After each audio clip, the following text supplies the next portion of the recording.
Good afternoon, everyone. I hope you are all well. You know, once a month, for no logical reason, I suddenly become irrational and I have a very short fuse and I have literally no patience with complete and utter nonsense. Today is one of those days. I've been reading a lot of the messages that I have received from you. I've had feedback from so many people who are in a state of panic about what is going on.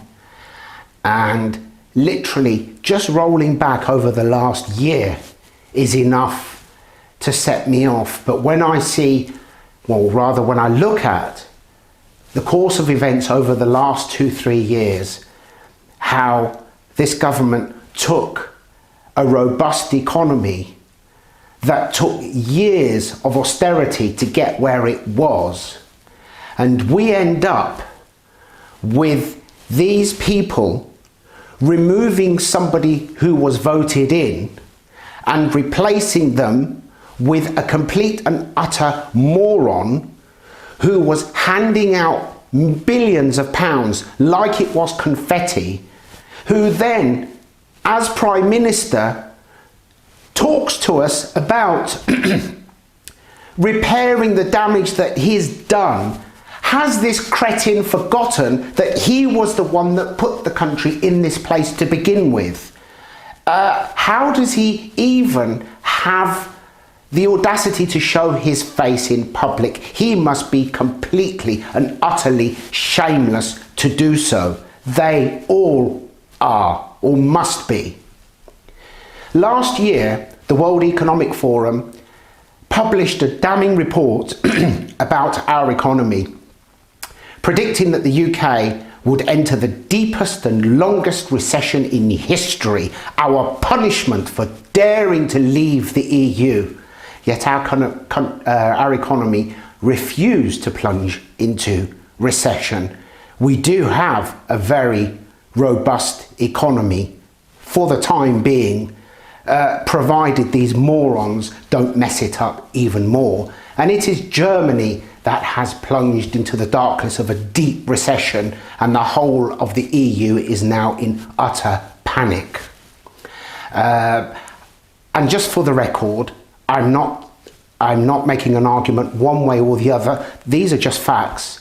In the first full year post-COVID, our trade with Europe rose by 17%, just for the record, because many of these people have stirred up so much hate within our country for their political ends. And now they have brought the country to the point where our debt exceeds our GDP, and this is a very, very dangerous time for everyone, not just borrowers. There are many of you out there sitting comfortably without a mortgage, money in the bank or in a pension fund or in stocks and shares, whatever the case may be. You are not as safe as you think you are, because just in the same way as last year, we were being told one story when it was clearly obvious we would be where we are today.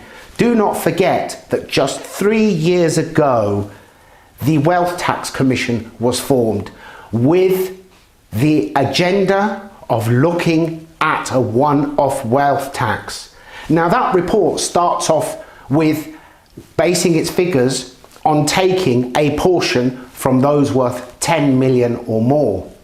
But it actually ends with an example of them taking from people who are worth 1 million and upwards.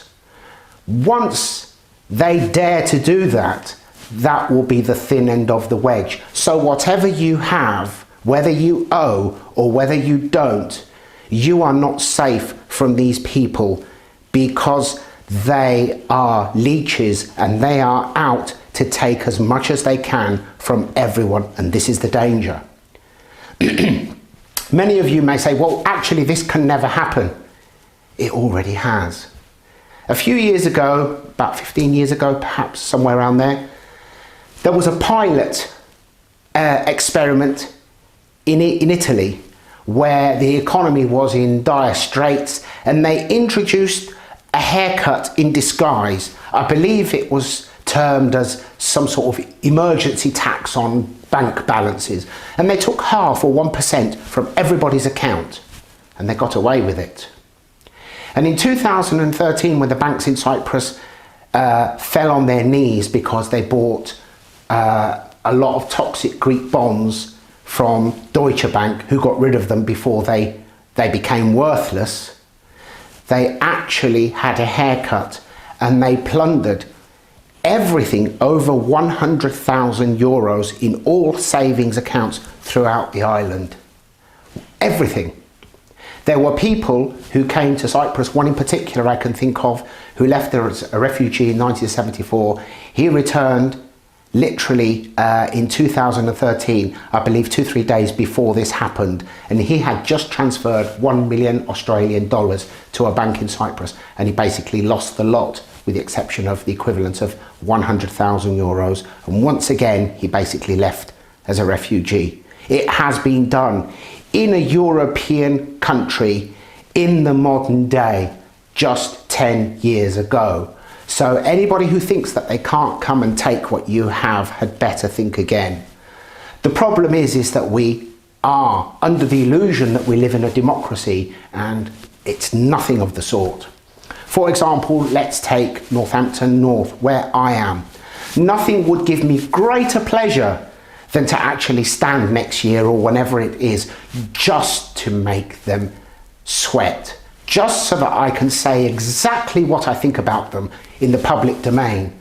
But looking at the statistics historically, no independent has ever won a seat in Northampton. In fact, no independent has actually even recovered their deposit, because everybody is divided along this brainwashed political line of Labour and Conservatives, and we keep voting in the same morons again and again and again. When will everybody learn? We need to get rid of the whole lot. And despite the narrative, you do not have to be a scholar from Eton who has engaged in illicit acts with animals to qualify to be an MP, a minister, a prime minister. Just the fact that you have actually lived life, the fact that you have struggled to make ends meet, raise children on your own, struggled with all of the obstacles of keeping a teenager on the straight and narrow, that, in my opinion, qualifies you far, far more. Have you been a hairdresser? Have you driven a cab? Have you worked behind a bar? These are the people who understand people far more than this bunch of cretins who actually are so arrogant that they think they can steal from all of us and just get away with it. The choice is yours, and it will be coming soon.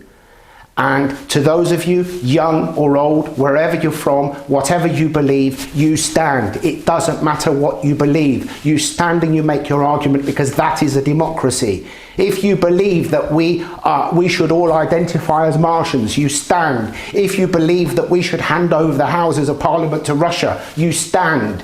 No matter what you believe in, you stand, you make your argument, but you must be prepared to take the response to your argument.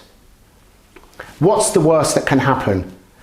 Somebody has to stand up for what is happening in this country today, and it is you. And even if you are young, you are 18, you are 19, you are allowed to stand. We'd love to hear your thoughts. I'm sure that not all of you are supportive of a life of sitting with our legs crossed, watching Channel 4, eating a veggie burger with a bottle of Lucozade. So prove us wrong, because something needs to change, and it needs to change fast. Thank you very much. Bye-bye for now.